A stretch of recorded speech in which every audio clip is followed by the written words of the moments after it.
Hi, everybody. Welcome to Chamber Check-In. Today we have Dr. Ange Wellman, a chiropractor who has an interest in stress and the role that stress plays in our lives and in our physical health. So, hi, Dr. Ange. How are you?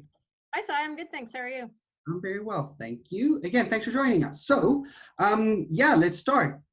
Tell me about stress. What's going on? What are you hearing? What are you seeing out there? I'm seeing that people are under a significant amount of stress.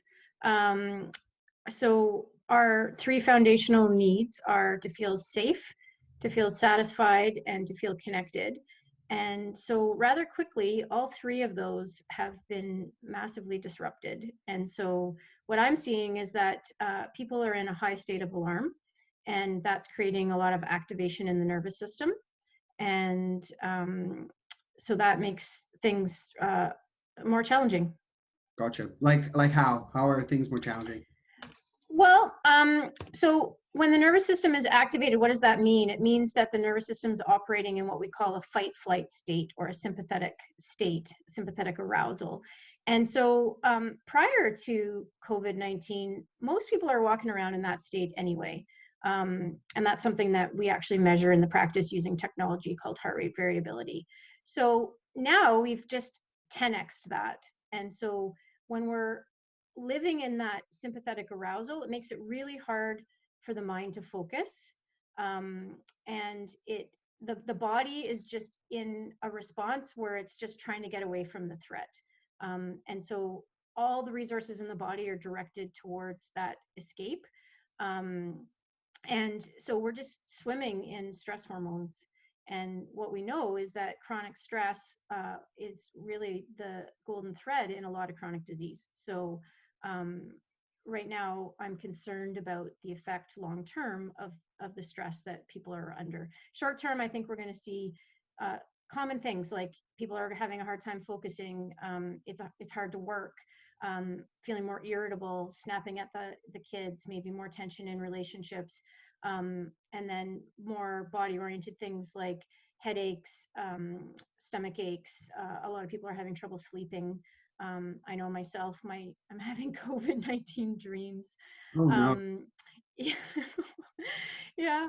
Um, so pain, more pain. The body will be in a greater state of inflammation when it's under stress. So those are the types of things that we're seeing in the short term. And so none of that is good. So do you have some tips and suggestions on how to help combat this over anxiety, the stress level that we're facing? Yeah, so a couple of things. One is just like when you, and I won't go into a lot of detail because it can get quite techy, but when that nervous system is oriented more in a sympathetic state, what we need to do first and foremost is bring it into a more balanced state. And so we need to activate what's called the parasympathetic, which is the opposite. And those parts of the nervous system are in a pendulum swing with each other in a normal, healthy nervous system. So how do we activate the parasympathetics? Well, I shared a video on my social media last week using an exercise using the breath. So the parasympathetics get activated with the exhale. So doing a shorter inhale, so a 3 count inhale, and then a longer 6 count exhale, which can be done with sound if you feel comfortable doing that to really accentuate that. So it's like a yoga breath. Okay. So yoga is a good tool for people who enjoy that. As long as when you're doing these things, so yoga, exercise, breath work, um, meditation. Um, and so when you're doing these things, just trying really hard to disengage from the thoughts and because those are kind of what keep us in that loop. Okay. Um, because most of us, well things are very scary right now and very threatening, and our sense, if our businesses are closed down and our sense of safety Yeah. is under threat. I mean, those are real threats, but like right now all of that exists for me, but right now as I sit here talking to you, I am safe. I have a roof over my head and I have food in my fridge and I have people that I am connected to. So being able to just keep coming back to the moment and to reminding ourselves that in this moment, I'm safe. I don't know what the next moment's going to look like, but just whittling it down to the simple of in this moment, these are my needs. this is how I can meet them. So, you know, a lot of the things that are going around on social media are really beneficial: eating well, moving the body, mindfulness, meditation. Does that answer your question? Yeah, no, totally. It starts with making sure that you're not bound up in the, oh my goodness, what's going to happen tomorrow, but focusing on the now, and then Yeah. you breathing exercises to sort of just de-escalate yourself. And Yeah.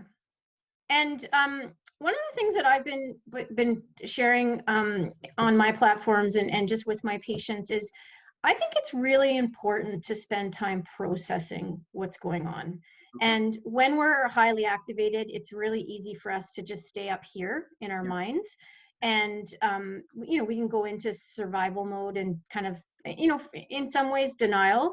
And yet the emotion is still there. And so I think that if we can touch into the body, and the breath is a great way to do that, and notice what's there. And for a lot of us, there's probably some grief, yeah, there's fear, emotionally there's a lot there. So the more that we can pause to process those emotions and allow them to move through us, the healthier it's going to be for the body. And really the body through this is going to talk to us, and it's going to tell us what it needs.